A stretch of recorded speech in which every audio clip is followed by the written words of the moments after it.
أعوذ بالله من الشيطان الرجيم بسم الله الرحمن الرحيم الحمد لله رب العالمين الرحمن الرحيم مالك يوم الدين إياك نعبد وإياك نستعين اهدنا الصراط المستقيم صراط الذين أنعمت عليهم غير المغضوب عليهم ولا الضالين آمين.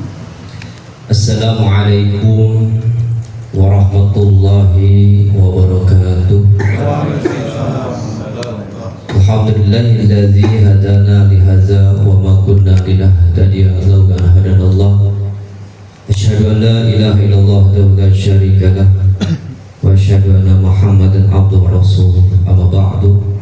Faqad qala Allah ta'ala fil Qur'anil Karim wa huwa asdaqul qailin tabarukan bi dzikrihi wa ta'abudan bi tilawati. A'udzu billahi minasyaitonir rajim. Bismillahirrahmanirrahim. Ya ayyuhalladzina amanu atti'ullaha wa atti'ur rasula wa ulil amri minkum. Al-ayah wa qala an-nabiy sallallahu alaihi wasallam innama bu'istu bi utamima makarimal akhlaq. Wa qala ulama ta'addab ma'a syaikhi biqalbika kullihi fa inna min babil adab tadkhulu hadikatal ma'rifah. Allahumma aftah lana bi futuhil arifin. Allahumma aftah lana bi futuhil arifin. Allahumma aftah lana bi futuhil arifin. Rabbi shrah li sadri wa yassir li amri wa hlul 'uqdatam min lisani yafqahu qawli. Ilahi anta maqsudi wa ridwaka matlubi atini mahabbataka wa ma'rifataka. Hadratul Makaram wal Muhtaram Syekhuna wa Mursyiduna Sayyidi Syekh Ahmad Sahibul Wafat Tajul Arifin, wasilatun bainana wa bainallah, yang selalu kita agungkan, kita muliakan, dan kita harapkan keberkahan dan karamahnya. Yang saya hormati Al-Mukarram Sahibul Bait sekaligus ketua LDTKN Tangerang Raya, Bapak Haji Asep Jatmika beserta keluarga. Yang saya hormati Al-Mukarram Bapak Ustadz Haji Handri dan para asatidz lainnya yang mohon maaf tidak bisa saya sebutkan satu persatunya, namun tidak mengurangi rasa hormat dan takjub saya ke semuanya. Para ikhwan wal akhwat Thariqah Qadiriyah Naksabandiyah Pondok Pesantren Suryalaya rahimakumullah. Pertama-tama kita panjatkan puja-puji dan syukur kehadirat Allah Subhanahu wa taala yang telah memberikan nikmat kepada kita semua, nikmat iman, Islam dan ihsan, nikmat sehat wal afiat. Ya alhamdulillah, pada kesempatan malam ini kita bisa diberikan umur panjang, senantiasa bisa berkumpul berwajah bersilaturahmi dalam rangka acara hikmah amaliyah dan hikmah ilmiah manaqib Sultan Aulia Syekh Abdul Qadir Jailani Qaddasallahu sirrahu dan manaqibnya Sayyidi Syekh Sahibul Wafat Tajul Arif. Mudah-mudahan langkah demi langkah kita semuanya dari masing-masing rumah ke majelis yang mulia ini dicatat sebagai amal soleh yang diterima oleh Allah Subhanahu wa taala.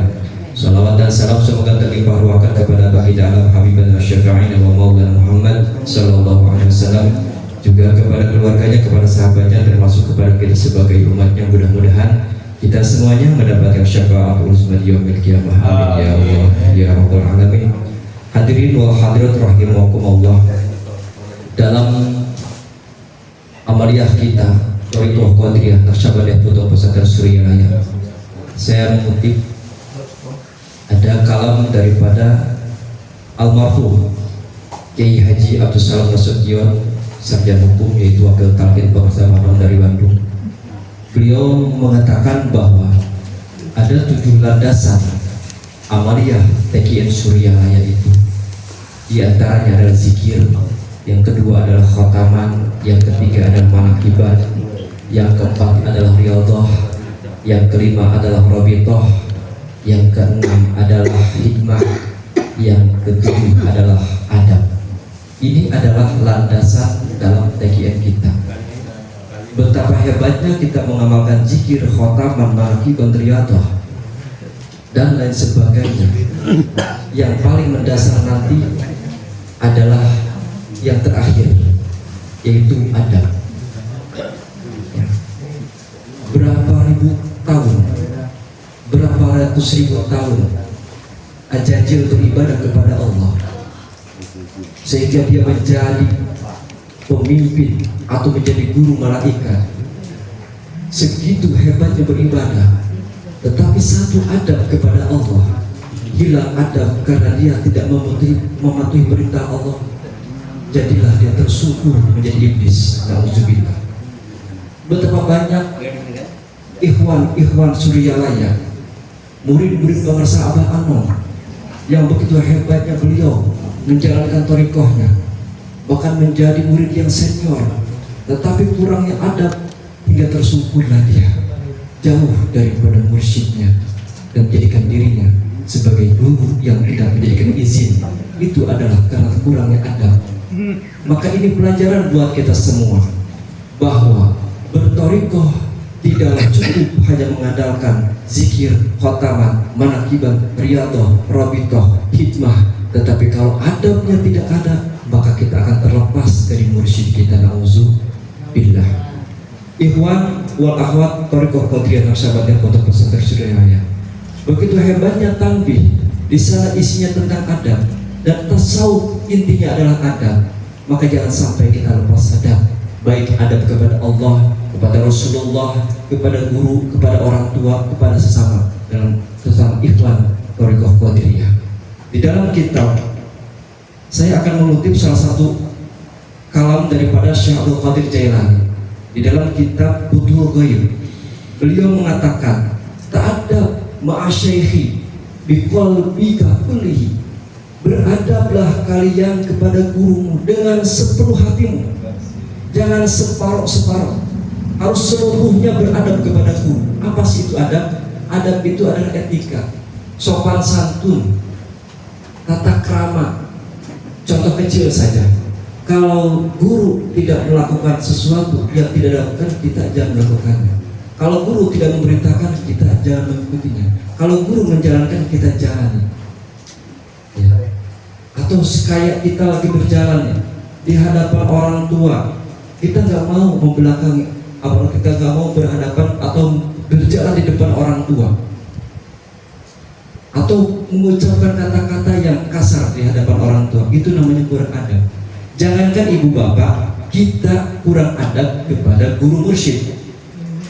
Kita ambil contoh saja, kita sebagai anak tidak memiliki adab atau kurang adab saja dengan orang tua, ya, sulit mengikuti perintah orang tua. Disuruh ini, disuruh itu nggak mau. Sudah berumah tangga masih kurang adab sama orang tua. Itu Pak, dengan orang tua saja minimal Allah seretin rezeki kita, benar ya?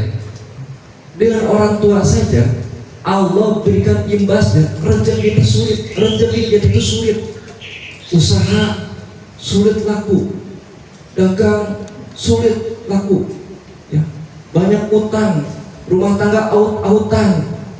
Kenapa? Karena kurang adab sama orang tua.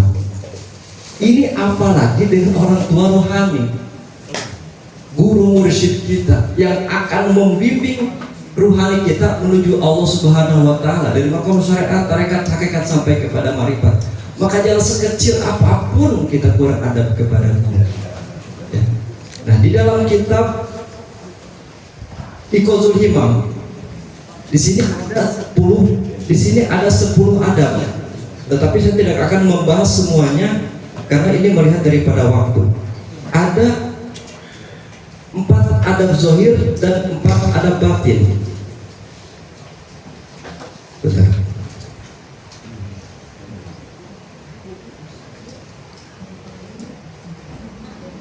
Di dalam kitab Iqazul Himam fi Syarh Hikam karya Syekh Ibnu Ajibah, halaman 200. Wa ammal adabu allati takunu ma'a syaikhi famarji'uha ila samaniyati umurin arba'atun zahiratun wa arba'atun batinatun.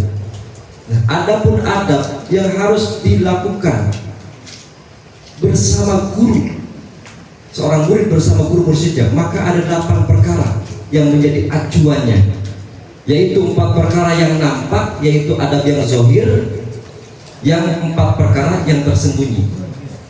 Fa'amma zahiratu fa'awalwa imtisalu amrihi wa in zahara lahu khilafuhu.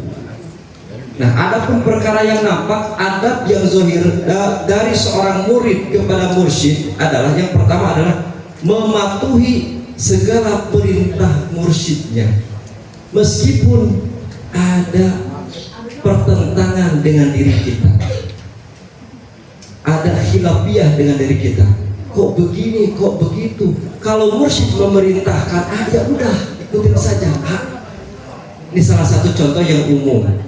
Dulu sebelum kita belajar thariqah, zikir kita kan zikir maksurat. Subhanallah 33, ya. Alhamdulillah 33, Allahu Akbar 33. Nah, setelah belajar thariqah, para sahabat menyuruh kita untuk apa? Untuk langsung zikir la ilaha illallah. Maka seorang murid yang husnul adab, dia tidak bertanya lagi dalil. Apa yang diperintahkan gurunya dia ikutin. Kata Abah, langsung amalin la ilaha illallah, karena ini ibarat nasinya, yang lain lauk pauknya. Nah, seorang murid yang baik, dia tidak bertanya dalil, dia langsung amalkan sebagaimana diperintahkan oleh mursyidnya. Itu salah satu husnul adab.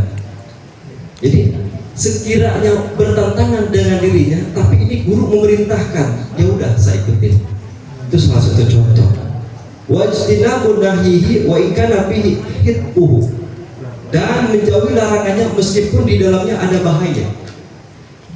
Ya, contoh, misalkan ada mursyid atau para sahabat menyuruh kita untuk jangan tidur selama 1 minggu misalkan. Ini kan membahayakan buat kesehatan kita. Ya.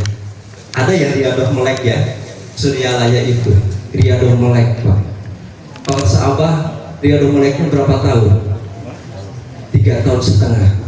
Misalkan nih, ada yang disuruh kita oleh para sahabat, kamu jangan tidur selama 1 bulan. Nah, maka orang atau murid yang sodik, murid yang yakin kepada gurunya, dia akan ikutin itu.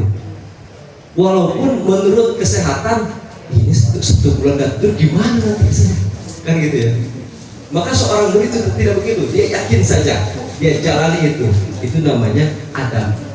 Jadi husnul adab ini yang paling terpenting, yaitu segala perintah mursyid itu adalah kita ikutin, sekalipun itu hal yang membahayakan, karena kebaikannya itu, kesalahannya itu bagi murid itu kebaikan, pelajaran.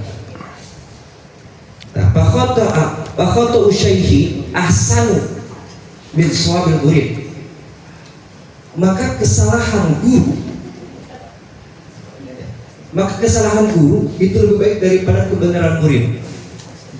Kalau kata saya pribadi nih Pak, dulu pernah ngalamin gini, waktu bermula belajar thariqah, ada satu amaliyah yang menurut saya itu masih ragu. Contohnya sholat sunat kifaratul baul. Dulu waktu saya di pesantren itu nggak nemu tuh namanya sholat kifaratul baul. Dasar saya murid yang belum memahami adab, ya. Itu Pak, Ibu, saya belum mengamalkan tuh sholat kifaratul baul. Ini dari mana sumber dalil sholat kifaratul baul? Saya di pesantren belum nemu ini namanya sholat kifaratul baul. Itu saking buruk adab waktu itu, saya nggak mau berani ngamalin. Dianggap saya paling hebat ya dengan guru sudah ujubilah waktu itu Pak. Tapi ketika saya memiliki kitab Sirul Asrar, ternyata sholat yang tidak umum itu ada di sana. Kifaratul baul, istikharah, di dapil isti'adzah, ya itu ada di dalam kholat ternyata. Maka kita harus yakin ketika seorang mursyid memerintahkan atau suruh mengamalkan sesuatu yang menurut kita belum mengetahui ilmunya, kita yakin saja dalil kita adalah guru mursyid kita, pengersa Abah Anwar. Maka nggak mungkin seorang mursyid mengamalkan sesuatu yang tidak bersumber, ya.